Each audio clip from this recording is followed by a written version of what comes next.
ഈ ശബരിമല വിഷയവുമായി ബന്ധപ്പെട്ട് ഹിന്ദുവിന്റെ അല്ലെങ്കിൽ ഹിന്ദുക്കളുടെ ഒരു ഗതികേടിനെ കുറിച്ചാണ് നമുക്ക് ഈ കൂടുതൽ കാര്യങ്ങൾ സംസാരിക്കുമ്പോൾ പറയാനുള്ളത്. അതായത് ഹിന്ദു ദൈവങ്ങളെ വെച്ച് ഹിന്ദു വിശ്വാസികളെ എങ്ങനെയും പറ്റിക്കാം. ഈ ശബരിമലയിലെ ഇപ്പൊ VSSCയുടെ ശാസ്ത്രീയ പരിശോധന റിപ്പോർട്ട് കൊല്ലം വിജിലൻസ് കോടതി SITക്ക് കൈമാറി. മുഴുവൻ ദുരൂഹത എന്നാണ് പറയുന്നത്. അതായത് ഒറിജിനൽ അല്ല എന്നുള്ള സൂചനകൾ പുറത്തു വരുന്നുണ്ട്. അപ്പോൾ ഇതൊക്കെ അതായത് ഹിന്ദുവിന്റെ ദൈവങ്ങളെ തൊട്ടാൽ ആരും ചോദിക്കാനും പറയാനുമില്ല. തന്ത്രി എന്ന് പറയുന്ന ഒരു ലോക കള്ളൻ, അങ്ങനെ തന്നെ പറയേണ്ടി വരും. ലോക കള്ളൻ മുഴുവൻ അടിച്ചു മാറ്റി എല്ലാം കൊണ്ടുപോയിരിക്കുന്നു എന്നുള്ളതാണ്. ആർക്കൊക്കെയോ വിറ്റു, ആർക്കൊക്കെയോ വേണ്ടി ശബരിമലയെ അങ്ങ് തുറന്നു കൊടുത്തു എന്നുള്ളത്. എന്ത് വേണമെങ്കിലും കൊണ്ടുപോയി, എനിക്ക് പണം മാത്രം മതി എന്നുള്ള തരത്തിലേക്ക്. ഇപ്പോ ഇതിനൊക്കെ കൂട്ടുനിന്ന, തന്ത്രിയുടെ എല്ലാ കള്ളത്തരത്തിനും കൂട്ടുനിന്ന പോറ്റി പുറത്തേക്ക് വരും. പിന്നെ സാധ്യമായ ജാമ്യം കിട്ടും എന്നൊക്കെയാണ് പറയുന്നത് പോറ്റിക്ക്. ഈ പോറ്റിയൊക്കെ പുറത്തു വന്നാൽ തെളിവുകൾ നശിപ്പിക്കപ്പെടുമെന്നുള്ളത് ഒരു യാഥാർത്ഥ്യമല്ലേ? അങ്ങനെ പോറ്റിയൊക്കെ വിടാൻ കഴിയുമോ? വിടാൻ കഴിയുമോ എന്ന് ചോദിച്ചാൽ അതിനെപ്പറ്റി നമുക്ക് ആലോചിക്കേണ്ടിയിരിക്കുന്നു. കാരണം രാജ്യത്തെ ഭരണഘടനയുടെ ഇതനുസരിച്ച് സ്വാഭാവികമായിട്ട് ഒരാൾക്ക് നീതി നിഷേധിക്കാനൊന്നും പറ്റത്തില്ല. അപ്പം അത് നീതി നിഷേധത്തിന് അവസരം, അല്ലെങ്കിൽ അതൊക്കെ പോറ്റിക്ക് വെളിയിൽ വരാൻ അവസരം ഉണ്ടാക്കി കൊടുക്കുന്നു അന്വേഷണ ഉദ്യോഗസ്ഥർ എന്നുള്ള രീതിയിലേക്ക് ചർച്ച പോകേണ്ടി വരും, അല്ലെങ്കിൽ ആലോചിക്കേണ്ടി വരും. മനസ്സിലാകുന്നുണ്ട്. ഇപ്പം BCC റിപ്പോർട്ട് കൃത്യമാണെങ്കിൽ, അതിനകത്ത് ഞെട്ടിപ്പിക്കുന്ന റിപ്പോർട്ടുണ്ട്. അതിനകത്ത് ഇനി തിരിമറി നടന്നില്ലെങ്കിൽ ഈ പറയുന്ന കോടതി ആശങ്കപ്പെട്ടതുപോലെ കടൽ കടത്തി സാധനം. അതായത് ദ്വാരപാല ശില്പവും നമ്മൾ അറിയുന്ന 2 കേസ് കാതിൽപ്പടിയുടെയും ഇപ്പോഴത്തെ പരിശോധനയ്ക്കനുസരിച്ച് ആ പറയുന്ന പഴക്കം അതിനില്ല എന്നാണ് നമ്മൾക്ക് ഈ വ്യക്തത ഇല്ലാത്ത റിപ്പോർട്ട് കിട്ടുന്നത്. അല്ല, ഇപ്പോൾ SITയുടെ ഒരു അന്വേഷണം പൂർത്തീകരിച്ച് ശാസ്ത്രീയമായിട്ട് ഈ കാര്യങ്ങളെല്ലാം പരിശോധിച്ച് അത് റെഡിയാക്കി മുദ്ര വെച്ച് ആ കവറ് എന്താണ് ജഡ്ജിയുടെ മുന്നിലേക്ക് വരുന്നു എന്നല്ലേ നമ്മൾ മനസ്സിലാക്കണം. അതെ, എന്താണ് അതുകൊണ്ട് തോന്നുന്നത്? അതിൻ്റെ അകത്താണ് ഈ പറയുന്ന അന്വേഷണം, അല്ലെങ്കിൽ കോടതി ഇടപെട്ടായതുകൊണ്ട് അതിനകത്ത് കള്ളത്തരമൊന്നും കാണിക്കില്ല. കാരണം വീണ്ടും പുനരന്വേഷണം സംശയം വന്നാൽ വരുമല്ലോ. അപ്പം വിചാരിച്ച പഴക്കം അതിനില്ല. അതായത് നേരത്തെ ഇരുന്ന സാധനമല്ല, ഈ സാധനം അഴിച്ചുകൊണ്ട് പോയിട്ട് അതുപോലെ സാധനം നമ്മൾ ഡ്യൂപ്ലിക്കേറ്റ് താക്കോൽ ഉണ്ടാക്കത്തില്ല. അല്ല, ഇപ്പം ഈ തൊണ്ടി മുതൽ എന്ന് പറഞ്ഞ സാധനം നമ്മുടെ എന്താണ് ആന്റണി രാജുവിന്റെ വേറെ തൊണ്ടി പോലില്ല. തൊണ്ടി മുതൽ എന്ന് പറയാൻ പറ്റുന്ന സാധനം, അതായത് കടൽ കടത്തി, യഥാർത്ഥ സാധനം കടൽ കടത്തി, അതാണല്ലോ പരിശോധനയ്ക്കകത്തുനിന്ന് വരുന്നത്. അപ്പോൾ അങ്ങനെ വരുമ്പോഴത്തേന് ഈ പറയുന്ന വ്യാപ്തിയിലല്ലല്ലോ ഇപ്പം ചർച്ചയാകുന്നത്. നമ്മൾ കഴിഞ്ഞ ദിവസം ചർച്ച ചെയ്തതുപോലെ കോടതി ആവശ്യപ്പെട്ട 98 തൊട്ടുള്ള അന്വേഷണം, ആ കൊള്ളയുടെ അന്വേഷണമാണ്. 98 തൊട്ട് അന്വേഷിക്കണമെന്ന് പറഞ്ഞപ്പം നമ്മൾ പണ്ട് പറഞ്ഞുകൊണ്ടിരുന്നതും, അല്ലെങ്കിൽ അന്നൊരാക്ഷേപം വന്നതും, നമ്മൾ ഇതിനകത്ത് ആദ്യം തുടക്കം ഒരുപക്ഷെ നമ്മുടെ ചാനലാണ് പറഞ്ഞത്. അന്ന് വിജയമല്യ 40 കിലോ സ്വർണം അവിടെ കൊടുത്തിട്ട് പഴയ പാളി ഇതുപോലെ അടിച്ചുകൊണ്ട് പോയി. ആ പഴയ പാളിയുടെ കൂട്ടിന് ലോക നിലവാരത്തിൽ കോടികളാണ് വില. അങ്ങനത്തെ ഒരു ആക്ഷേപമുണ്ട്. അതുതൊട്ടേ അന്വേഷിക്കണമെന്ന് നമ്മളന്ന് ആദ്യം പറഞ്ഞു. ഇപ്പം അതാ കോടതിയെ പറഞ്ഞേക്കുന്നത് 98 തൊട്ട് അന്വേഷിക്കട്ടെ, 98 തൊട്ട് അന്വേഷിക്കട്ടെ എന്ന് പറയുമ്പോൾ കൊള്ള അന്ന് തൊട്ടേ നടക്കുന്നതെന്ന് കൊള്ളയ്ക്കൊരു ബോധ്യം ഉണ്ടല്ലോ. അല്ലെങ്കിൽ ബോധ്യമില്ലാതെ ഇങ്ങനെ ചുമ്മാ ഇത്രയും കാലം, എത്ര കൊല്ലമാണ് 98 എന്ന് പറയുമ്പോൾ വർഷങ്ങളുടെ പഴക്കം. അപ്പോൾ ഇതിനകത്ത് പിന്നെ പോറ്റി ഇപ്പോൾ ഇറങ്ങി വരുമെന്ന് പറയുന്ന പോറ്റിക്ക് സ്വാഭാവിക ജാമ്യത്തിന് അത് 90 ദിവസക്ക് അകം ഒരു കേസിൻ്റെ കുറ്റപത്രം കൊടുക്കണം, അല്ലെങ്കിൽ പിന്നെ അയാൾക്ക് അവിടെ ഇട്ടിരിക്കുന്നു, അല്ലെങ്കിൽ സ്വാഭാവിക ജാമ്യത്തിന് അർഹതയുണ്ടെന്നാണ് പറയുന്നത്. അപ്പോൾ അതിന് കൊടുക്കുമല്ലോ എന്നുള്ള കാര്യത്തില്ല. ഇപ്പോൾ അത് ചർച്ചയാകുന്നുണ്ട്. അപ്പോൾ അയാൾ 60 ദിവസം അല്ലെങ്കിൽ 90 ദിവസം കഴിയാറാവുന്നു. അപ്പോൾ ഈ പോറ്റി അവിടെ വന്നത്, പോറ്റിയാണല്ലോ കക്ഷി, എല്ലാവരും പോറ്റിയുടെ പുറത്തോട്ട് വെച്ചിരിക്കുക. പോറ്റി അങ്ങ് ഈ സാധനം എടുത്ത് ചുമന്ന് ഇറ്റലി കൊണ്ടുപോയെന്നോ, അല്ലെങ്കിൽ ലോക നിലവാരത്തിൽ ഈ പറയുന്ന നടത്തുന്നോ, പോറ്റിക്ക് ഇതെല്ലാം അവിടെ നിന്ന് അഴിച്ചുകൊണ്ട്, പോറ്റി എന്തോ മായാവിയായിരുന്നു. പോറ്റി മായാവിയൊന്നുമല്ല. രാത്രി വന്നിട്ട് ആരും കാണാതെ നട്ടും ബോൾട്ടും ഒക്കെ ഇട്ട് അഴിച്ച് ചുമ്മി കൊണ്ടുവന്ന് കൊടുക്കാൻ മായാവിയൊന്നുമല്ലല്ലോ. അപ്പോൾ അയാൾക്ക് അവിടെ ഈ പറയുന്നത് പോലെ ഇയാൾക്ക് താന്ത്രികമുള്ള ബാംഗ്ലൂർ അമ്പലത്തിൽ നിന്ന് വളരെ കൃത്യമായിട്ട് വാ ശബരിമല വാ, നമുക്ക് ഒന്നിച്ചൊരു കച്ചവടം ചെയ്യാം. അപ്പോൾ അവിടെ വെച്ച കച്ചവടം ഉണ്ടെന്ന് മനസ്സിലാക്കണം. അല്ലെങ്കിൽ ഒരു സുപ്രഭാതി ഇയാളെ കണ്ട്, ഞാനിപ്പോൾ കണ്ടപ്പോൾ അവനെ കണ്ടപ്പോൾ ഒരു വലിയ സൗന്ദര്യമൊന്നുമില്ല, വിളിച്ചല്ല പൂച്ചയൊക്കെ പിടിച്ച് വീട്ടിൽ കൊണ്ടുപോകുന്ന പോലെ, അല്ലെങ്കിൽ ഓമനത്തെ കൊണ്ടൊന്നും അല്ല. അപ്പോൾ ഈ ഉണ്ണികൃഷ്ണൻ പോറ്റിയെ ഈ പറഞ്ഞ പോലെ ഓമനത്വമൊന്നും കണ്ടൊന്ന് കയറ്റേണ്ട കാര്യമൊന്നുമില്ല. അപ്പോൾ അയാൾ അവിടുന്ന് ഈ കൊണ്ടുവന്നതിന് ഒരു ലക്ഷ്യമുണ്ടല്ലോ. 2004 അവിടെ വന്നു. നമ്മൾ പല ഓർഡർ ലോകലും പറഞ്ഞ 2004 ഉണ്ണികൃഷ്ണൻ പോറ്റി 2004 തൊട്ടേ അവിടെ ഉണ്ടെന്ന് ഓർമ്മിപ്പിക്കുന്നത് ആരാ? പപ്പന. അല്ലെങ്കിൽ നമ്മൾ വിചാരിച്ചു പോയത് ഈ പപ്പൻ്റെ കാലത്ത് വന്നൊരു പപ്പൻ്റെ ആ സമയത്ത് ഒരു കൊള്ള നടത്തുന്നതിന് അന്ന് ഉണ്ണികൃഷ്ണൻ പോറ്റി അന്നുണ്ട്. അന്ന് തന്ത്രിയുടെ പുറകിലുണ്ട്. ഇയാൾ പരികർമ്മിയാണ്, ഇത്രയും കാലമുണ്ട്. ഈ പറയുന്നത് പോലെ ഈ ഉണ്ണികൃഷ്ണൻ പോറ്റി തന്നെ നമ്മൾ വിചാരിക്കുമ്പോൾ എല്ലാവരുടെയും പുറകിലുണ്ട്. അജയ് തറയിലിൻ്റെ പുറകിലുണ്ട്, ഈ നേരത്തെ ഇരുന്ന പ്രയാർ ഗോപാലകൃഷ്ണൻ്റെ പുറകിലുണ്ട്, അടൂർ പ്രകാശിൻ്റെ പുറകിലുണ്ട്, പത്തനംതിട്ട MP ആൻഡ്വാനിയുടെ പുറകിലുണ്ട്. ഏറ്റവും അവസാനം ആളുടെ പുറയിൽ കോൺഗ്രസിന്റെ സമുന്നതയായ സോണിയാഗാന്ധിയുടെ കൂടെയുണ്ട്, കുടുംബമായിട്ടുണ്ട്. അപ്പം ഇതിനകത്ത് അപ്പം വരുമ്പോൾ ഇപ്പം ആരും പറഞ്ഞതുപോലെ പോറ്റിയെ കയറ്റി എന്നുള്ള പാട്ടുമൊക്കെ വെച്ചിട്ട് ഇലക്ഷന് നേരിട്ട കോൺഗ്രസ് പോറ്റിയെ കയറ്റിയ കാര്യം ആരാണ്ട് പാടിയൊരു പാട്ടാണ്. അത് കോൺഗ്രസ് എന്ന് ഏറ്റെടുത്ത, ഈ ഗൾഫിൽ ഇരുന്നുകൊണ്ട് ആരാണ്ട് ഈ CPM ആണെന്ന് പറഞ്ഞു അത് ഏറ്റെടുത്ത് പോറ്റിയെ കയറ്റിയായിരുന്നു. പക്ഷേ പോറ്റിയെ കയറ്റിയാലും കോൺഗ്രസ് മിണ്ടായിരുന്നു. പലവട്ടം നമ്മൾ ചർച്ച ചെയ്തു. അല്ലെങ്കിൽ ഇതിനകത്ത് വരുത്താതിരുന്നു. BJP മിണ്ടായിരിക്കുന്നതിൻ്റെ കാര്യമെന്ന് പറഞ്ഞാൽ 98 തൊട്ട് അന്വേഷിക്കുമ്പോൾ, അല്ലെങ്കിൽ 2004 പോറ്റിയെ കയറ്റിയ കാലം തൊട്ട് അന്വേഷിക്കുമ്പോൾ 2017, 19 കാലത്തും അല്ലെങ്കിൽ കഴിഞ്ഞ പിണറായി സർക്കാർ ഇരുന്ന കാലത്ത് നടന്നതിനെക്കാട്ടിൽ കൂടുതൽ കൊള്ള കോൺഗ്രസ് ഇരുന്ന സമയത്ത് ഒരുപക്ഷെ ദേവസ്വം ബോർഡ് ഇരുന്ന ജയകുമാർ, അദ്ദേഹത്തിൻ്റെ അനിയൻ ഈ പറയുന്ന വിജയകുമാർ എന്നാണ് അയാളുടെ പേരെന്ന് എനിക്ക് തോന്നുന്നത്, തെറ്റുണ്ടോ?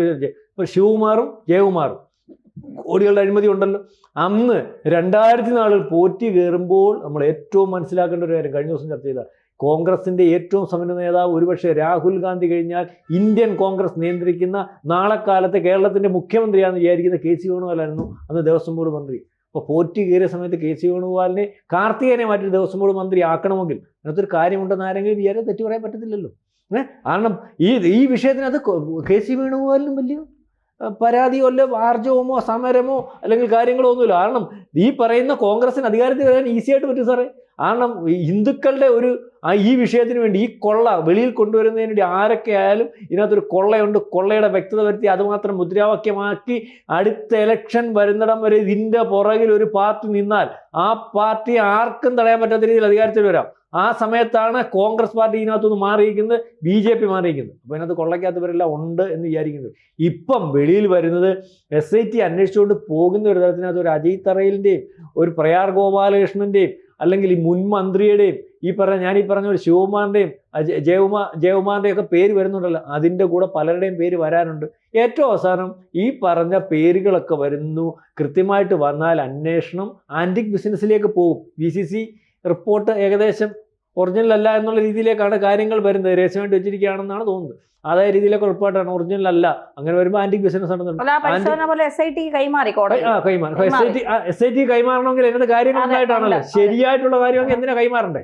SIT കൈമാറും. അപ്പോൾ അതിനകത്ത് രഹസ്യ സ്വഭാവത്തിൽ ഇതിൻ്റെ നിഗൂഢത, കടൽ കടത്തിയോ എന്ന് കോടതി ചോദിച്ചിട്ട് കടത്തിയത് അറിഞ്ഞിട്ടാണ് സാറേ ചോദിച്ചത്. അപ്പോൾ കടൽ കടത്തിയത് ആരാന്നുള്ളത് നമുക്കറിയണ്ട. ആരാന്നുള്ളതിനകത്ത് നെല്ലുപോലെ ചില കാര്യങ്ങൾ ഇങ്ങനെ കൊണ്ട് കാണിച്ചല്ലോ. നമ്മളില്ലേ വാരിയറില്ലേ എനിക്കൊന്നും അറിയത്തില്ലേ എന്ന് പറഞ്ഞ പോലെ പീഡന കേസിലെ പെണ്ണിൻ്റെ പടം പൊക്കി കാണിച്ചിട്ട് ഡിലീറ്റ് ചെയ്ത പോലെ സോണിയാഗാന്ധിയുടെ പടം, ഗോവർദ്ധൻ്റെ കൂടെ വയ്ക്കുന്ന പടം, അല്ലെങ്കിൽ പോറ്റി കുടുംബമായിട്ട് വയ്ക്കുന്ന പടം. ഈ സോണിയാഗാന്ധിയെ കാണണമെങ്കിൽ എത്ര പ്രയാസമുണ്ട്, അവരെ കാണാൻ പോറ്റിക്ക് സാധിക്കുമോ എന്നുള്ള ചോദ്യം ഇതിനകത്തൊന്നുമില്ല. ഇതിനകത്ത് വ്യക്തതയുണ്ട്. നമ്മൾ പറയുന്ന പോലെ അവസാനം വരുമ്പോൾ സീലടിച്ച് കിട്ടുന്ന സർട്ടിഫിക്കറ്റ് ആർക്കറിയുന്നറിയാം? കോൺഗ്രസിനായിരിക്കും. അല്ല, ഈ തെരഞ്ഞെടുപ്പ് വരുന്ന സമയത്തെ തദ്ദേശ സ്വയംഭരണ സ്ഥാപനങ്ങളിലൊക്കെ നടന്ന തെരഞ്ഞെടുപ്പിൻ്റെ കാലഘട്ടത്തിൽ ഇതിൻ്റെ ഗുണഭോക്താവ് കോൺഗ്രസ് ആയിരുന്നു. അതായത് ശബരിമല കൊള്ള CPM നടത്തി അതിൻ്റെ ഗുണഭോക്താക്കളായി കോൺഗ്രസ് മാറി. BJPക്ക് അതിനകത്ത് വലിയ ഗുണം കിട്ടിയില്ല. അതിൽ BJPക്ക് സങ്കടമുണ്ട് എന്നാണ് എനിക്ക് തോന്നുന്നത്. പക്ഷേ അവർ കാണിച്ച അബദ്ധം എന്താണെന്ന് വെച്ചാൽ തന്ത്രിയാണല്ലോ ഇതിൻ്റെ കേന്ദ്ര ബിന്ദു എന്നുവെച്ചാൽ എല്ലാ കൊള്ളയും നടത്തിയതിൽ തന്ത്രി മുന്നിൽ നിന്നിട്ടായിരുന്നു. ആ തന്ത്രി അറസ്റ്റ് ചെയ്ത സമയത്ത് ഈ ആലപ്പുഴയിലെ BJP നേതാക്കളൊക്കെ തന്ത്രിയുടെ വീട്ടിൽ കൂടി കയറി ഐക്യദാർഢ്യം പ്രഖ്യാപിച്ചു. പക്ഷെ അതിന് കാരണമുണ്ട്. ഇന്നലെ ഒരു ഫോട്ടോ പുറത്തു വന്നിട്ടുണ്ട്. അത് അല്ലെങ്കിൽ തന്ത്രിയും സുരേന്ദ്രനും തമ്മിൽ അടുത്തിരുന്ന് സംസാരിക്കുന്ന ഒരു ഫോട്ടോ ഇന്നലെ പുറത്തു വന്നിട്ടുണ്ട്. K. സുരേന്ദ്രൻ പഴയ കാരണം എന്താ വെച്ചാല് തന്ത്രിയുമായിട്ട് ഇവരെല്ലാവരും തന്നെ സംസാരിക്കും. പ്രത്യേകിച്ച് ഭക്തരുമായി ബന്ധപ്പെട്ട ആളുകൾ അവര് RSSന്റെ നേതാക്കളൊക്കെ ഒരുപാട് മിക്കവാറും അവരുമായിട്ട് ബന്ധപ്പെടുകയും സംസാരിക്കുകയൊക്കെ ചെയ്യും. അതിന്റെ പടം വരുന്നതിൽ കഥയൊന്നുമില്ല. പ്രശ്നം അതല്ല, ഇയാൾ കൊള്ള നടത്തി എന്ന് വ്യക്തമാക്കപ്പെട്ട സമയത്ത് ഇയാളെ സപ്പോർട്ട് ചെയ്യാനായിട്ട് RSSO BJPയെ ശ്രമിച്ചു എന്നുള്ളതാണ് പ്രശ്നം. അതവർക്ക് വലിയ തിരിച്ചടിയായിട്ട് വരും. തിരുത്തിയിട്ടുണ്ട്. അപ്പോൾ അത് അവർ തിരുത്തി. കാരണം എന്ന് വെച്ചാൽ ഈ ഒരു വെളിവില്ലാതെ 3-4 പേര് ഓടിക്കേറി എന്നല്ലാണ്ട് അല്പം ബോധമുള്ള ആൾക്കാരൊക്കെ അങ്ങോട്ട് ഓടിയൊന്നും കയറിയില്ല, അകന്നൊന്നും നോക്കുക മാത്രമാണ് ചെയ്തത്. മനസ്സിലായി. അതിൻ്റെ അപകടം വളർത്തപ്പോൾ അവരെ തിരുത്തുകയും ചെയ്തു. കാരണം കള്ളന് സഹായിക്കുന്ന അല്ലെങ്കിൽ സപ്പോർട്ട് ചെയ്യുന്നതായിട്ടുള്ള ഒരാളും രക്ഷപ്പെടില്ല. CPM വളരെ കരുതലോട് നീങ്ങാൻ കാരണം എന്ന് വെച്ചാൽ അവരുടെ പാർട്ടി നേതാക്കളൊക്കെ പെട്ടുപോയി. അവരെ സഹായിക്കാനോ അവരെ സപ്പോർട്ട് ചെയ്യുന്നവരാണ് എന്ന നിലക്ക് സംസാരിക്കാൻ അവർ തയ്യാറായി. അതിന് പകരം അവർ പറഞ്ഞ വാചകം ഇതാണ്, ഉപ്പ് തിന്നവർ വെള്ളം കുടിക്കട്ടെ എന്നാണ്. രക്ഷപ്പെടാൻ വേണ്ടി പറയുന്നത്. അപ്പോൾ കള്ളന്മാരെ സഹായിച്ചുകൊണ്ട് രാഷ്ട്രീയ പ്രവർത്തനത്തിനകത്ത് നിൽക്കാനായിട്ട് കഴിയില്ലേ? ഇവിടെ ധന്യ തുടക്കത്തിൽ പറഞ്ഞൊരു പ്രശ്നമുണ്ട് ഇതിനകത്ത്. ഹിന്ദുക്കളുടെ പ്രശ്നമാണ്, ശരിക്കും ഭക്തന്മാരുടെ പ്രശ്നമാണ്. ഈ ഭക്തനാണ് ഈ പറയുന്ന തന്ത്രിയുടെ കാലിൽ ചെന്ന് വീണ് അയാൾ കൊടുക്കുന്ന തീർത്ഥമൊക്കെ കുടിച്ച് ഇയാൾ ഇത്ര പെരുങ്കള്ളനാണെന്ന് പറഞ്ഞാൽ അവർക്ക് പൊള്ളലേക്കൂലേ അല്ലേ? അല്ല വേറെ കാര്യമുണ്ട് സാറേ, ഇത് ഈ കഴിഞ്ഞ ദിവസം ഒരു IAS ഉദ്യോഗസ്ഥൻ ഇവരുടെ കുഴപ്പങ്ങൾ കണ്ടുപിടിച്ച് അതിനെപ്പറ്റി അന്വേഷിക്കാൻ വേണ്ടി അയാളെ അറസ്റ്റ് ചെയ്യാനുള്ള ചോദ്യം ചെയ്യുന്നപ്പോൾ തന്നെ രാവിലെ പറഞ്ഞ വേറൊരു IAS കാരൻ ഇയാളെ കാലെ കെട്ടിപ്പിടിച്ചു. ഇയാളെ മേളിലുള്ള ആള്. അപ്പൊ പിന്നെ എങ്ങനെ അറസ്റ്റ് ചെയ്യും? ഇത് വിജിലൻസിന്റെ chief, Devaswom vigilance chief Gopalakrishnan എന്ന് പറയുന്ന IPS ഉദ്യോഗസ്ഥൻ പറയുന്നതാണ്. എല്ലാ കള്ളത്തരവും കണ്ട് പോറ്റിയുടെ റൂമിലേക്ക് കയറി ചെന്നപ്പം ഇങ്ങനെക്കാളും മുതിർന്ന ഒരു ഉദ്യോഗസ്ഥൻ അയാളുടെ കാലിൽ കെട്ടിപ്പിടിച്ച് അന്നേരം പിന്നെ എങ്ങനെ അറസ്റ്റ് ചെയ്യാൻ പറ്റുന്നത്? അതാണ് അവസ്ഥ. അതാണ് ഇത് ഈ മനുഷ്യരെ, ഈ ഭക്തി മനുഷ്യരെ വലിയ തരത്തിൽ അപകടത്തിലേക്കും എത്തിക്കും. അന്ധവിശ്വാസം അതൊരു അന്ധമായ വിശ്വാസം. ഈ അന്ധമായ വിശ്വാസത്തിന്റെ മറവിലാണ് ഇപ്പം കൊള്ള മുഴുവൻ നടത്തിയത്. ഈ വെളിയിൽ വന്നുകൊണ്ടിരിക്കുന്ന 2004 തൊട്ട് ശബരിമലയ്ക്കകത്തെ കൊള്ള, അറിയാവുന്ന കൊള്ളയാ ഞാൻ പറയുന്നത്. അറിയാവുന്ന കൊള്ള ഏതൊക്കെയാ? 18ാം പടിക്കകത്ത് കോടികളുടെ കൊള്ള, ചുമ്മാതെ നിന്ന കൊടിമരം ഉറും ഭരിച്ചെന്നും പറഞ്ഞുകൊണ്ട് ഒരു കുഴപ്പമില്ല, ഒരു ദേവപ്രശ്നമില്ല. അതൊരു തമാശ. നേരത്തെ ധന്യ പറഞ്ഞു നിർത്തുന്ന ഒരു സംഭവം ഉണ്ടല്ലോ, കേരളത്തിലെ ഈ ഹിന്ദു ഭക്തന്മാരും അതേപോലെ ഹിന്ദു വിശ്വാസികളും അല്ലെങ്കിൽ അയ്യപ്പ ഭക്തന്മാർ, അവരുടെ ഒരു പ്രശ്നം വളരെ നിർഭാഗ്യകരമായിട്ടുള്ള ഒരു അവസ്ഥയിൽ അവരെത്തിയിരിക്കുന്നു എന്നുള്ളതാണ്. കാരണം ഈ ഭക്തിയെ ചൂഷണം ചെയ്താണ് വലിയ കൊള്ള ഇവർ നടത്തുന്നത്. എന്നിട്ട് കഴിഞ്ഞ ദിവസം പറഞ്ഞത് നമ്മളെ മുഴുവനും ചിരിപ്പിക്കാനോ നമ്മളെ അപഹസിക്കാനോ പറ്റുന്ന തരത്തിലുള്ളൊരു കാര്യമാണ്. വിഡ്ഢിയാക്കാൻ, നമ്മളെ വിഡ്ഢികളാക്കണം. കാരണം എന്ന് വെച്ചാൽ വാർക്ക എന്ന് വെച്ചാൽ കോൺക്രീറ്റ് ഉറുമ്പരിക്കുന്നു എന്നാണ് അവർ എഴുതി. കോൺക്രീറ്റ് ഉറുമ്പ് ആർക്കെങ്ങനെ എഴുതാൻ പറ്റുമെന്ന് ഞാൻ ചോദിക്കും. അവർക്ക് പറ്റും. ഇതാണ് സംഭവം. ഇങ്ങനെയാണ് അവർ ചെയ്തിരിക്കുന്നത്. അങ്ങനെ ചെയ്ത അതുപോലെ തന്നെയാണല്ലോ എന്താണ് ഈ 18ാം പടിയുടെ കാര്യം, ചോർച്ച. അത് മാത്രമല്ല മനുഷ്യ ഒരു പീഡനെ ശബരിമലയിൽ കയറ്റണം എന്ന് അയ്യപ്പൻ വന്ന് പറഞ്ഞു. 2018 മാറ്റി നിർത്തിയില്ല. ചേട്ടനിലെ ദേവസ്വം ബോർഡ് പറഞ്ഞു മാറ്റി നിർത്തണം. അത്തരത്തിൽ അയ്യപ്പൻ പറഞ്ഞാൽ മാറ്റി കയറ്റാതിരിക്കാൻ പറ്റുമോ? അയ്യപ്പൻ അത് 2018 ഇവരോട് മാത്രമാണ് അയ്യപ്പൻ സംസാരിക്കുള്ളൂ, വേറെ ആൾക്കാരാണ്. അപ്പൊ 2018 ഇതിനു വേണ്ടി ഒരു ദേവം നോക്കി കുഴപ്പമില്ല. അത് മാത്രം പറഞ്ഞിട്ടുള്ളൂ. ശബരിമലയുടെ ഈ 18ാം പടിയുടെ കാര്യം എനിക്കറിയത്തില്ല. കൊടിമരത്തിന്റെ കാര്യത്തിൽ ഒരു ദേവപ്രശ്നവും ഒരു മാറ്റത്തിന് വേണ്ടി ഒരു കാര്യം അവിടെ നടന്നിട്ടില്ല. ഇദ്ദേഹത്തിന്റെ താല്പര്യം മാത്രമല്ല, താല്പര്യരായിട്ടുള്ള മൊത്തം ആൾക്കാരുടെ, കോൺഗ്രസ് നേതാക്കന്മാരുടെ ഏറ്റവും അവസാനം ഇപ്പൊ ഇത് ഇറ്റലിയിൽ പോയി നിൽക്കും. കോൺഗ്രസ് നേതാക്കന്മാർക്ക് ഈ പറയുന്ന ശബരിമല കൊള്ളയുടെ മൊത്ത കൊട്ടേഷന്റെ സർട്ടിഫിക്കറ്റ് കിട്ടുന്ന ഒരു അവസ്ഥയിലേക്കാണ് പോകുന്നത്. അതായത് ഇതിനകത്ത് നമ്മൾ വിചാരിച്ച ഒന്നുമല്ല. ഞാൻ പറഞ്ഞല്ലോ, ഇത് ഒതുക്കത്തിലിരിക്കുന്നത്, ഒതുങ്ങിയിരിക്കുന്നത്, ഏത് കാര്യവും എടുത്തിടുന്ന ആയിട്ടുള്ള അതാ സതീശൻ. സതീശൻ ഇതിന്റെ കാര്യം പറയാൻ പറ്റത്തില്ല. കാരണം പറയുമ്പോൾ ഇറ്റലിയിലോട്ട് പോവും, അല്ലെങ്കിൽ സോണിയാഗാന്ധിയിലോട്ട് പോവും. കാരണം അടുത്ത പ്രാവശ്യം മത്സരിക്കാൻ തീറ്റ് കാണത്തില്ല. അപ്പൊ അതാണ് പറയാത്തത്. അല്ല, ചെന്നിത്തല വെച്ചപടി ചെന്നിത്തല വെച്ചപടി എന്ന് പറഞ്ഞാൽ കോൺഗ്രസിലേക്കാ വെച്ചത്. അല്ലെങ്കിൽ ഇത്രയും റിസ്ക് എടുത്തിട്ട് പുള്ളി SITക്ക് ഒരു കത്ത് എഴുതുന്നു, അല്ലെങ്കിൽ 2 വ്യവസായികളെ കൊണ്ട് നമ്മുടെ മൊഴി കൊടുക്കുന്നു. മണിയുടെ കാര്യം മണിയെ അവർ വിട്ടു കേട്ടോ, മണിയെ അവർ വിണ്ടിയാൻ വേണ്ട. അപ്പൊ ഇതിനകത്ത് ഇപ്പം പറഞ്ഞത്, നമ്മൾ തുടക്കത്തിൽ പറഞ്ഞതുപോലെ പോറ്റിക്ക് ജാമ്യം കിട്ടുന്ന അവസ്ഥയിലേക്ക് ഇതിനകത്ത് കളി നടക്കുന്നുണ്ടോ എന്ന് സംശയിക്കേണ്ടിയിരിക്കുന്നു. കാരണം പപ്പന് പാർട്ടിയിൽ നിന്ന് പുറത്താക്കാത്തതിൻ്റെ കാര്യം, പുറത്താക്കിയാൽ പതിനും വെളി വരുമോ എന്ന് നമ്മൾ ആശങ്കപ്പെടുന്ന പോലെ പോറ്റിയെ അധികനാലം കിടത്തിയാൽ പോറ്റി നല്ലതുപോലെ, ഇപ്പൊ ഇച്ചിരിയെ തുറന്നിട്ടുള്ളൂ, നല്ലതുപോലെ വാ തുറന്നാലേ അറിയാൻ പറ്റുന്നില്ലല്ലോ.